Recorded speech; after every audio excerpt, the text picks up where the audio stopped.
Qlobal istiləşmə tropik bölgələrdə güclü fırtınaların vaxtını dəyişməklə yanaşı, onların daha dağıdıcı olmasına da səbəb olacaq. Doğru Xəbər Azərbaycan bildirir ki, Nature Geoscience jurnalında dərc olunan yeni araşdırmaya görə iqlim dəyişikliyi tropik bölgələrdə yağışlı mövsümün başlamasını 10-15 gün gecikdirə, eyni zamanda fırtınaların gətirdiyi yağıntının intensivliyini 38-45% artıra bilər.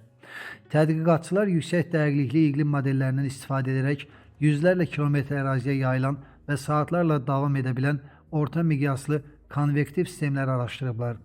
Bu nəhəng fırtına sistemləri tropik bölgələrdə ümumi yağıntının yarıdan çoxunu formalaşdırır və qəfil daşqınların əsas səbəblərindən biri hesab olunur.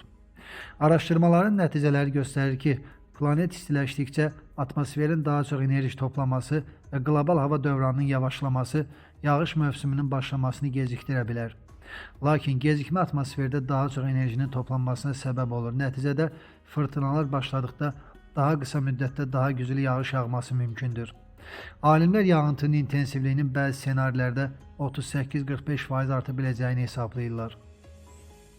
Yağış mövsümünün vaxtı tropik ölkələrdə əkin və məhsul yığımının planlaşdırılması, su ehtiyatlarının idarə olunması və daşqın risklərinin qiymətləndirilməsi baxımından böyük əhəmiyyət daşıyır. Yağıntıların daha qısa müddətdə və daha intensiv düşməsi isə qəfil daşqınların riskini artıra bilər. Bu dəyişiklik xüsusilə sıx məskunlaşmış və kənd təsərrüfatından asılı olan ərazilər üçün ciddi nəticələr yarada bilir. Bildirilir ki, iqlim dəyişikliyinin fırtınaların mövsümi davranışına təsirinin daha yaxşı öyrənilməsi gələcəkdə erkən xəbərdarlıq sistemlərinin, kənd təsərrüfatı planlarının və su idarəçiliyi strategiyalarının yenilənməsi üçün olduqca vacibdir. Milli Hidrometeorologiya Xidməti həftə sonuna qədər gözlənilən hava şəraitini açıqlayıb. Bildirilib ki, Bakıda və Abşeronda hava şəraiti əsasən yağmursuz olacaq. Avqustun 20-si gündüzdən 21-i gündüzə qədər şimal-qərb küləyinin güclənəcəyi gözlənilir. Temperatur 29-33 dərəcə isti olacaq. Həftə sonlarında avqustun 22-23-də mülayim cənub-şərq küləyi üstünlük təşkil edəcək və havanın maksimal temperaturunun 30-35 dərəcə isti olacağı ehtimalı var.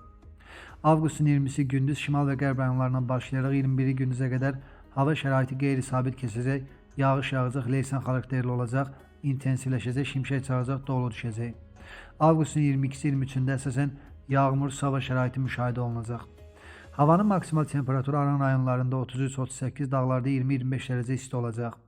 Məlumat üçün bildirmək istəyirik ki, avqust ayının 19-na kimi temperatur 17 gün normadan yüksək, bir gün normadan 0,3 dərəcə aşağı olub. Ayın 9-da temperatur 5,2 dərəcə yüksək olub ki, bu zaman havanın maksimal temperaturu 38,6 dərəcə isti qeydə alınıb. İstənilən havada sizlərə xoş əhval-ruhiyyə arzu edirik.